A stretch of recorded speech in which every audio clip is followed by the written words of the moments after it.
Shalom, greetings, welcome back to the broadcast. I'm Shawn. The website is scriptureandprophecy.com. That's where you go to find the archives, and that's where you go to support this mission of truth. Today we are resuming, or rather we're looking at this week's Torah portion, which happens to be called Miketz, and it's Genesis chapter 41 through 44, verse 17. Here is the portion summary for this morning. The 10th reading from the book of Genesis is named Miketz, which means the end. The title comes from the first verse of the reading, which says, "Now it happened at the end of 2 full years that Pharaoh had a dream." The portion begins with Pharaoh's portentous dream, Joseph's interpretations, and his subsequent rise to power over Egypt. When a famine strikes the land of Canaan, his brothers come to Egypt seeking grain, but they do not recognize Joseph, who engineers a means by which he can test their character. Now, we have to do a little bit of a recap, and if I had a way to just summarize the portion we're getting ready to read, or some truth to point out, it would be the sovereignty of God. And we're going to see this in this story of how God is sovereign and how when it comes to his people, he's involved even in the smallest details. Now let's try to imagine being in Joseph's shoes for a moment before we get into this study.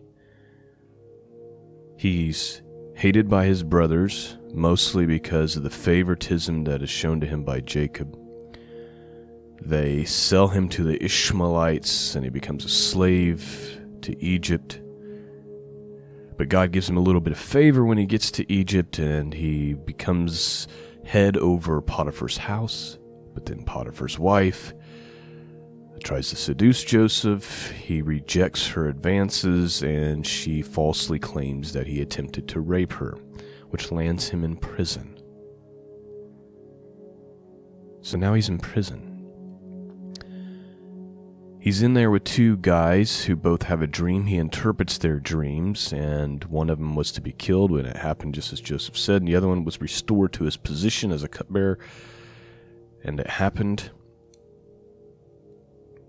The chief butler. And Joseph asked the butler to remember him when he's restored. But verse 23, the last verse from last week's reading says, "Yet did not the chief butler remember Joseph, but forgot him." And our portion for today starts with this phrase, "And it came to pass at the end," which is why it's called Miketz, "at the end of 2 full years, that Pharaoh dreamed, and behold, he stood by the river." So, your mother's dead. Your brothers hate you. They sell you into slavery. You do your best, you try to make the best out of the worst of circumstances, and so you're prospering the house of Potiphar, and he gives you a great position. You do the godly thing. You reject the advances of Potiphar's wife. Then you're falsely accused. You go to prison. You ask a guy that you helped, and you gave him an interpretation of his dream to remember you. He's got access to Pharaoh. He forgets. And now it's been 2 years more that you've rotted in that cell. And one might be tempted to think, or at least I would, where is God? God's clearly not interested in me. God's clearly not for me. He's clearly not involved in the details. He clearly doesn't care what's happened to me. It'd be very easy to feel that way and to think that way. So with that backdrop in mind, let's look at how the story plays out. Starting with verse 1, chapter 41, the book of Genesis. Here's what it says.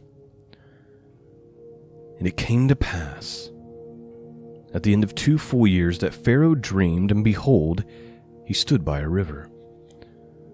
And behold, there came up out of the river 7 well-favored kine, and flat-fleshed, and they fed in the meadow. And behold, 7 other kine came up after them out of the river, ill-favored, lean-fleshed, and stood by the other kine upon the brink of the river. And an ill-favored and lean-fleshed kine did eat up the 7 well-favored and fat kine, so Pharaoh awoke. And he slept, and he dreamed a second time, and behold, 7 ears of corn came upon one stalk, ranked and good. And behold, 7 thin ears, and blasted with the east wind, sprung up after them. And the 7 thin ears devoured the 7 rank and full ears, and Pharaoh awoke, and behold, it was a dream.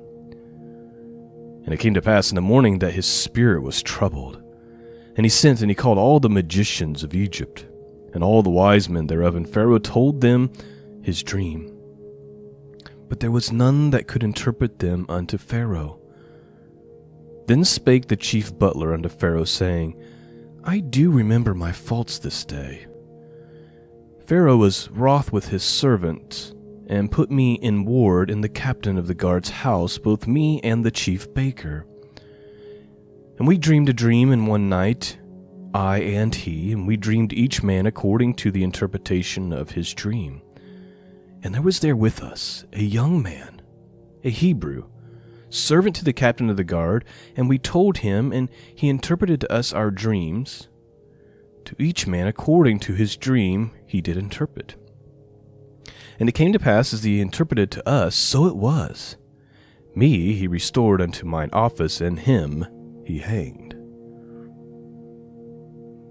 Then Pharaoh sent, and he called Joseph, and they brought him hastily out of the dungeon, and he shaved himself, and changed his raiment, and came in unto Pharaoh. And Pharaoh said unto Joseph, I have dreamed a dream, and there is none that can interpret it. And I have heard say of thee that thou canst understand a dream to interpret it.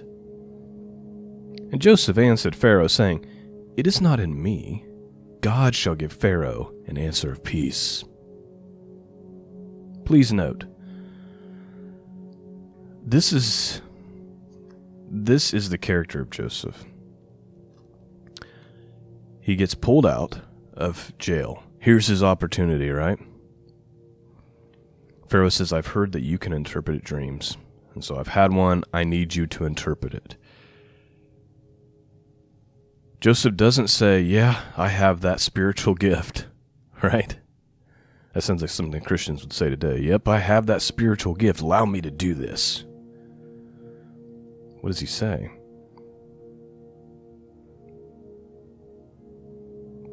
It's Joseph answered Pharaoh, saying, It is not in me. God shall give Pharaoh an answer of peace. Saying, it's not me. All glory to God. This is a man who's been in prison for the last 2 years. All glory to God. Continuing on. And Pharaoh said unto Joseph, In my dream, behold, I stood upon the bank of the river. And behold, there came up out of the river 7 kine, fat-fleshed and well-favored, and they fed in the meadow. And behold, 7 other kine came up after them, poor and very ill-favored and lean-fleshed, such as I have never seen in all the land of Egypt, for badness. And the lean and the ill-favored kine did eat up the first 7 fat kine. And when they had eaten them up, it could not be known that they had eaten them, but they were still ill-favored as at the beginning. So I awoke. And I saw in my dream, and behold, 7 ears came up in one stalk, full and good. And behold, 7 ears withered and thin, and blasted with the east wind sprung up after them. And the thin ears devoured the 7 good ears, and I told this unto the magicians, but there was none that could declare it to me. And Joseph said unto Pharaoh, The dream of Pharaoh is one.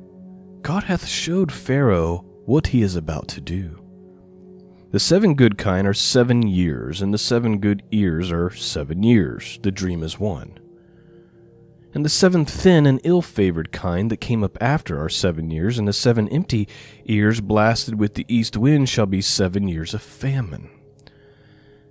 This is the thing which I have spoken unto Pharaoh. What God is about to do he showeth unto Pharaoh. Behold, there come 7 years of great plenty throughout all the land of Egypt. And there shall rise after them 7 years of famine, and all the plenty shall be forgotten in the land of Egypt. And the famine shall consume the land, and the plenty shall not be known in the land by reason of that the famine following, for it shall be very grievous. And for that the dream was doubled unto Pharaoh twice. It is because the thing is established by God, and God will shortly bring it to pass. Please note a couple of interesting things, or just useful things to point out. I said that the sovereignty of God is going to be all throughout this portion this morning. Joseph is telling Pharaoh, you had the dream twice because this is God's way of saying this is for sure going to happen. And this is really how things were done in the minds of Hebrews. Even in Jesus' day, you'll see Jesus say, truly, truly I say unto you, etc., right? When Jesus would say truly, truly, it was for emphasis to say this is not just true, it's really true. In the book of Isaiah, he's in the throne room and the angels are flying around saying, holy, holy, holy is the Lord God Almighty, right? It's so the person hearing this understands that God's not just holy, he's like really, really holy, okay? Joseph saying you had the dream twice because this is for sure going to happen. God has determined it, and it's going to happen soon. So we're already seeing the sovereignty of God, and we're starting to see the sovereignty of God in Joseph's life because he was in prison for 2 years, but he did this thing where he interpreted dreams for a couple of guys, and now he's here before Pharaoh, interpreting the dream for Pharaoh, and he's about to give him some wise counsel. And it's going to result in Joseph himself, in his humility, being exalted above all Egypt. Even though all these things were happening to Joseph, he doesn't sway from his faith, although he may have some dark moments that we don't know about that aren't recorded. But when he's got the opportunity, he doesn't exalt himself, does he? He says, God will give you an interpretation of peace. Here's what's about to happen, and you can count on it. It's coming, and it's going to happen. Let's continue on here. Let me just start back with verse 32. And for that the dream was doubled unto Pharaoh twice. It is because the thing is established by God, and God will shortly bring it to pass. Now therefore, let Pharaoh look out a man discreet and wise, and set him over the land of Egypt. Let Pharaoh do this, and let him appoint officers over the land, and take up the 5th part of the land of Egypt in 7 plenteous years. And let him gather all the food of those good years that came, and lay up corn under the hand of Pharaoh, and let them keep food in the cities. And that food shall be for store to the land against the 7 years of famine, which shall be in the land of Egypt, and the land perish not through the famine. So Joseph's giving Pharaoh some wise counsel. He's saying this thing is going to happen. You need to find somebody who's wise and trustworthy, and you need to kind of set up a hierarchy, and they need to be responsible for storing up the grain over these next 7 years while things are plenteous, so that Egypt doesn't starve to death during the 7 years of famine that are for sure going to happen. You know, the Bible talks about how a wise person or a prudent person sees danger coming and prepares, and the naive, they pay the price of being naive. One example that comes to mind right away is Proverbs 22, and I think Proverbs 27 also basically says the exact same thing. And here, I'm pulling it up here. A prudent person sees evil and hides himself, but the naive proceed and pay the penalty. By the way, we are currently living in a time where if you can't tell by what's happening at the grocery stores and all these things, like, a prudent person sees that, and I've been warning you about it for 2 years that it was coming, right? And now it's starting to come to fruition. I'm not going to go into a bunch of detail because I don't want to get off into some rabbit trail, but be paying attention to that and be prudent and be preparing for yourself and your family. Continuing on. And let them gather all the food in those good years that come and lay up corn under the hand of Pharaoh, and let them keep food in the cities, and the food shall be restored to the land against the 7 years of famine, which shall be in the land of Egypt, and the land perish not through the famine. And the thing was good in the eyes of Pharaoh, and in the eyes of all his servants. And Pharaoh said unto his servants, Can we find such a one as this is, a man in whom the Spirit of God is? And Pharaoh said unto Joseph, Forasmuch as God hath showed thee all this, there is none so discreet and wise as thou art. Thou shalt be over my house, and according unto thy word shall all my people be ruled. Only in the throne will I be greater than thou. And Pharaoh said to Joseph, See, I have set thee over all the land of Egypt. And Pharaoh took off a ring from his hand, and he put it upon Joseph's hands, and he arrayed him in vestures of fine linen, and put gold chain about his neck. And he made him to ride on the second chariot which he had, and they cried before him, Bow the knee, and made him ruler over all the land of Egypt. And Pharaoh said unto Joseph, I am Pharaoh, and without thee shall no man lift up his hand or foot in all the land of Egypt. Please note, we can't overlook this. Joseph just went from guy hopelessly bound in prison for crime that he didn't commit to lord over all of Egypt, the most powerful nation in the world.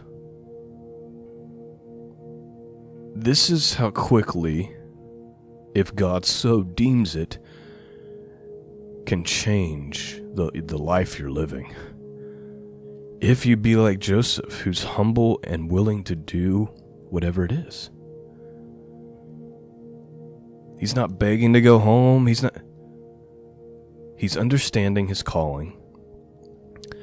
And God is prospering him.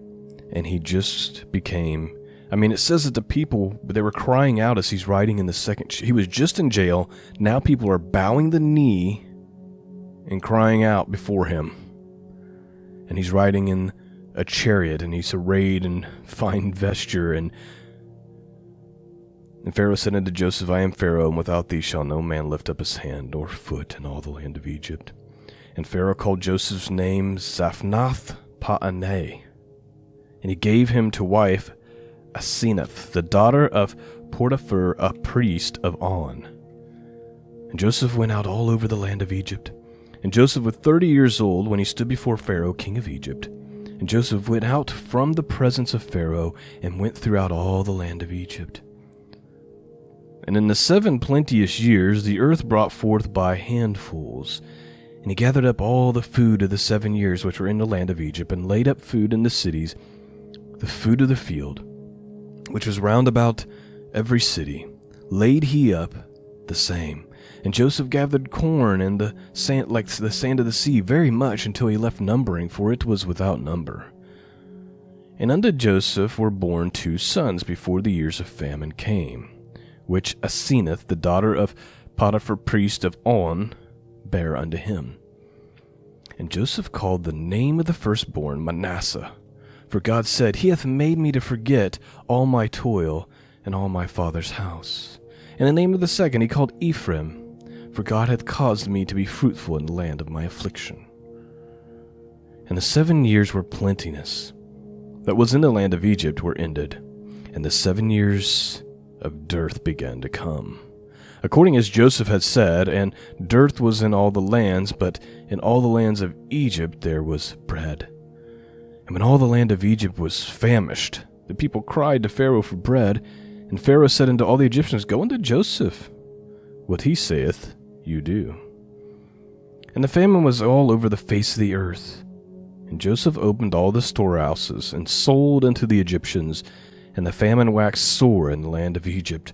And all the countries came into Egypt to Joseph for to buy corn, because that the famine was so sore in all the lands. Please note, Joseph wasn't just put in this position to save Egypt. It says all the lands, all the face of the earth. All the known civilizations were starving because of this famine. Who were they coming to? They were coming to Egypt, and Joseph was selling them grain. God not only appointed Joseph to save Egypt, but everyone. Chapter 42.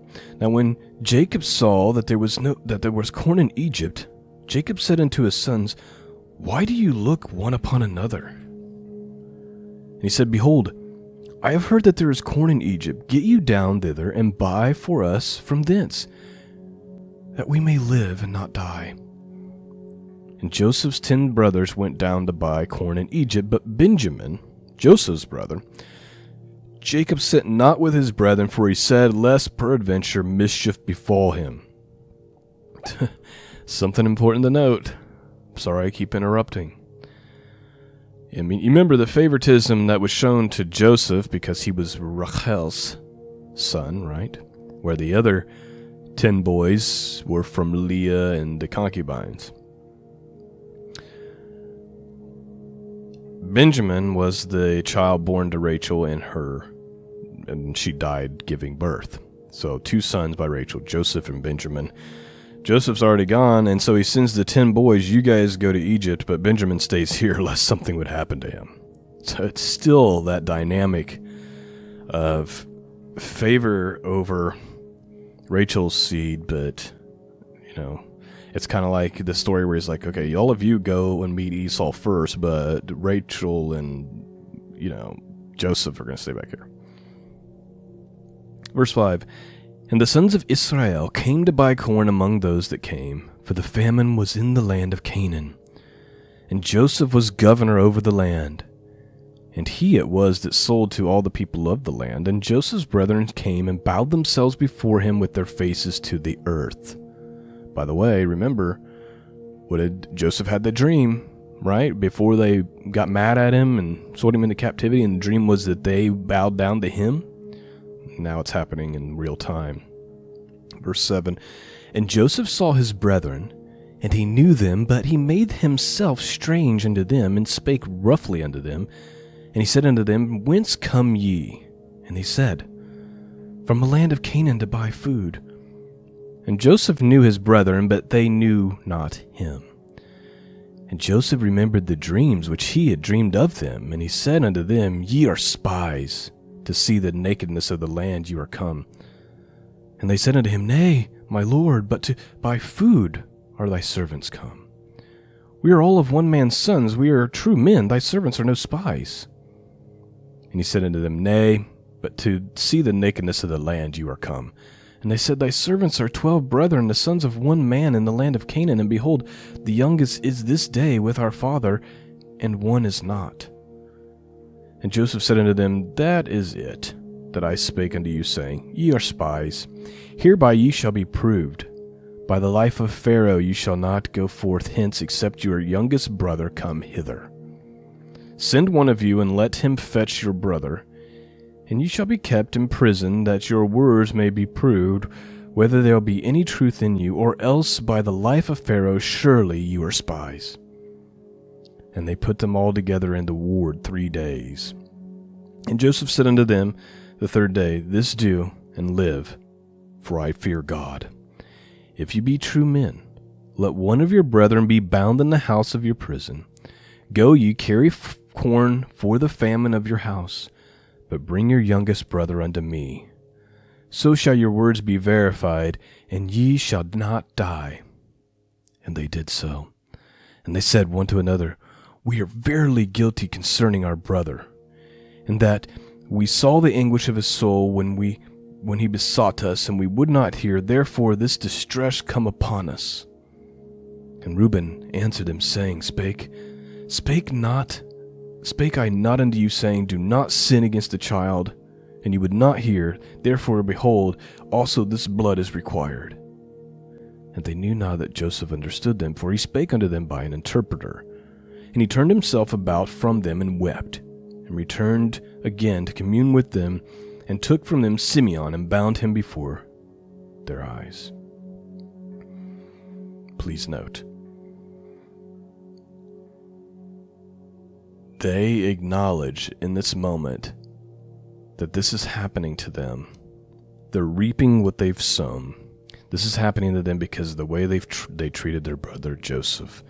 And Reuben's even like, didn't I say at that moment, don't do this? If you remember, Reuben was the only one who was trying to preserve Joseph. And we've speculated maybe that was to earn favor back with his father, because remember what Reuben did with the concubine, right? Here's the thing, is Joseph has been speaking to them through an Egyptian interpreter. They don't realize that who he is, or furthermore, that he speaks and understands Hebrew. But he hears what they're saying, and he hears this conversation. And obviously it brings him to weeping. He has to go to the side and cry for a minute, overhearing his brothers, which he's probably longed to hear, acknowledge their offense against him. Verse 25, Then Joseph commanded to fill their sacks with corn, and to restore every man's money into his sack, to give them provisions for the way.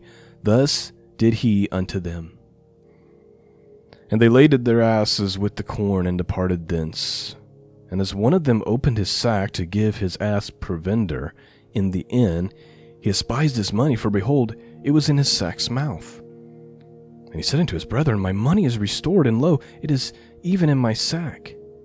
And their hearts failed them, for they were afraid, saying one to another, What is this that God hath done unto us? I have to interrupt again. We were talking about how this whole portion that we're reading today just screams about the sovereignty of God, specifically where Joseph is concerned, but look at this. The sons of Israel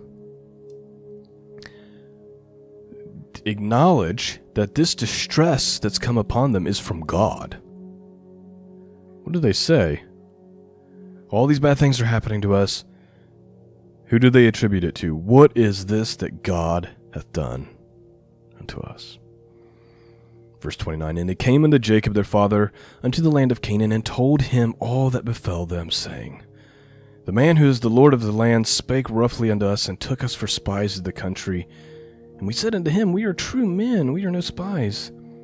We be 12 brethren, sons of our father. One is not, and the youngest is this day with our father in the land of Canaan.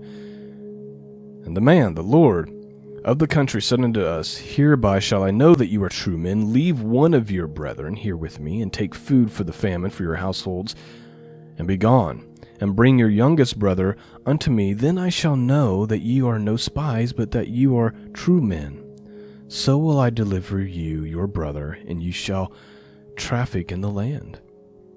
And it came to pass, as they emptied their sacks, that behold, every man's bundle of money was in his sack. And when both they, their father, saw the bundles of money, they were afraid. And Jacob their father said unto them, Me have you bereaved of my children. Joseph is not, Simeon is not, and you will take Benjamin away? All these things are against me. And Reuben spake unto his father, saying, Slay my 2 sons, if I bring him not to thee. Deliver him into my hand, and I will bring him to thee again. And he said, My son shall not go down with you, for his brother is dead, and he is left alone. If mischief befall him by the way in which ye go, then shall ye bring me down my gray hairs with sorrow now to the grave. Chapter 43. And the famine was sore in the land. And it came to pass that when they had eaten up the corn which they had brought out of Egypt, their father said unto them, Go again and buy us a little food. And Judah spake unto him, saying, The man did solemnly protest unto us, saying, Ye shall not see my face, except your brother be with you. If thou wilt not send our brother with us, we will go down. If you will send our brother with us, we will go down and buy food. But if thou wilt not send him, we will not go down. For the man said unto us, Ye shall not see my face, except your brother be with you. And Israel said, Wherefore dealt ye so ill with me, as to tell the man whether ye had yet a brother? And they said, The man asked us straitly of our estate, and of our kindred, saying, Is your father yet alive? Have you another brother? And we told him according to the tenor of these words. Could we certainly know that he would say, Bring your brother down? And Judah said unto Israel his father, Send the lad with me, and I will arise and go, that we may live and not die, both we and thou and our little ones. I will be surety for him, of my hand shalt thou require him, if I bring him not unto thee, and set him before thee. Then let me bear the blame forever. For except we have lingered, surely now we have returned this second time. And their father Israel said unto them, If it must be so now, do this. Take of the best fruits of the land of our best vessel, and carry down the man a present, a little balm and a little honey, spices and myrrhs, nuts and almonds, and take double money in your hand. And the money that was brought again in the mouth of your sacks, carry it again in your hand, peradventure it was an oversight. Take also your brother, and arise and go unto the man. And God Almighty give you mercy before the man, that he may send away your other brother and Benjamin. If I be bereaved of my children, I am bereaved. And the men took that present, and they took double money in their hand. And Benjamin arose up, and went down to Egypt, and stood before Joseph. And when Joseph saw Benjamin with him, he said to the ruler of his house, Bring these men home, and slay and make ready, for these men shall dine with me at noon. And the man did as Joseph bade, and the man brought the men into Joseph's house. And the men were afraid, because they were brought into Joseph's house, and they said, Because of the money that was returned to our sacks at this first time we are brought in, that he may seek occasion against us, and fall upon us, and take us for bondmen and our asses. And they came near to the steward of Joseph's house, and they communed with him at the door of the house, and said, O sir, we came indeed down the first time to buy food. And it came to pass, when we came to the inn, that we opened our sacks, and behold, every man's money was in the mouth of his sack, our money in full weight, and we have brought it again in our hand. And the other money we brought down in our hands to buy food, we could not tell who put our money in our sacks. And he said, Peace be to you. Fear not. Your God and the God of your father hath given you treasure in your sacks. I had your money. And he brought Simeon out unto them.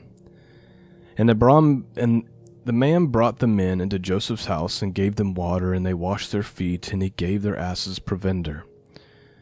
And they made ready the present against Joseph came at noon. For they heard that they should eat bread there. And when Joseph came home, they brought him the present which was in their hand into the house, and bowed themselves to him to the earth. And he asked them of their welfare, and said, Is your father well? The old man whom you spake, is he yet alive? And they answered, Thy servant our father is in good health. He is yet alive. And they bowed down their heads and made obeisance. And he lifted up his eyes, and he saw his brother Benjamin, his mother's son, and he said, Is this your younger brother, of whom you spake unto me? And he said, God be gracious unto thee, my son. And Joseph made haste, for his bowels did yearn upon his brother, and he sought where he could weep. And he entered into his chamber and wept there. And he washed his face, and he went out, and refrained himself, and said, Set on bread. And they set on for them by themselves, and the Egyptians, which did eat with him by themselves, because the Egyptians might not eat bread with the Hebrews, for it is an abomination unto the Egyptians. And they sat before him the firstborn according to his birthright, and the youngest according to his youth, and the men marveled at one another. Let's not overlook that. Joseph has them seated at the table, but he puts them in chronological order, right? Oldest to youngest. And so the brothers are like, they're marveling at themselves, thinking, how did this guy know, the order? Verse 34, and he took and he sent messes unto them from before him, but Benjamin's mess was 5 times so much as any of theirs. And they drank and they were merry with him. 14 more verses, and our portion is over for this morning. And he commanded the steward of his house, saying, fill the men's sacks with food, as much as they can carry, and put every man's money in his sack mouth, and put my cup, the silver cup, in the sack's mouth of the youngest, and his corn money. And he did according to the word that Joseph spoken. As soon as the morning was light, the men were sent away, and their asses. And when they were gone out of the city, and not yet far off, Joseph said unto his steward, up, follow after the men. And when thou dost overtake them, say unto them, wherefore have you rewarded evil for good? Is not this in which my Lord drinketh, and whereby indeed he divineth? You have done evil in so doing. And he overtook them, and spake unto them these same words. And they said unto him, wherefore saith my Lord these words? God forbid that thy servants should do according to this thing. Behold, the money which we found in our sacks' mouths we brought again unto thee out of the land of Canaan. How then shall we steal out of thy Lord's house silver or gold? With whomever thy servant is be found, both let him die, and we also will be my Lord's bondmen. And he said, now, let it be according to your words, and with whom it is found shall be my servant, and ye shall be blameless. Then they speedily took down every man his sack to the ground, and opened every man his sack. And he searched, and began at the eldest, and left at the youngest, and the cup was found in Benjamin's sack. Then they rent their clothes, and laded every man his ass, and returned to the city. Last verse, 3 more verses. And Judah his brethren came to Joseph's house, for he was yet there, and they fell down before him on the ground. And Joseph said unto them, what deed is this that you have done? Wrought ye not that such a man as I can certainly divine? And Judah said, what shall we say unto my Lord? What shall we speak? Or how should we clear ourselves? God has found out the iniquity of thy servants. Behold, we are thy Lord's servants, both we and he also with whom the cup is found. Last verse, 17. And he said, God forbid that I should do so. But the man in whose hand the cup is found, he shall be my servant. And as for you, get up in peace and go to your father. So that is the end of our portion for this morning. And it ends with, they still don't know that Joseph is this ruler. And Joseph's been putting them through a series of tests.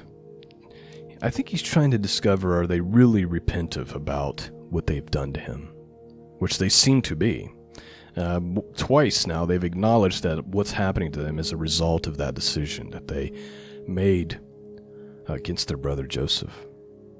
And of course Joseph has shown Benjamin favor. Benjamin wasn't part of what happened, for one, and number two, Benjamin is actually Joseph's full-blooded brother. They came from the same mother. It's an interesting story, and it gets even more profound next week. This theme, the sovereignty of God, is the theme that I've kind of pointed out for this portion, and next week portion is all throughout. You see Joseph exalted, saving really the whole world from famine, right? I mean, who would you have expected that you would go from prison to the most powerful man in the world, only second to Pharaoh himself? Would you expect that you'd be having this interaction with your brothers who sold you into slavery? And even the brothers themselves acknowledge all this is happening to us because God has ordained it to be so.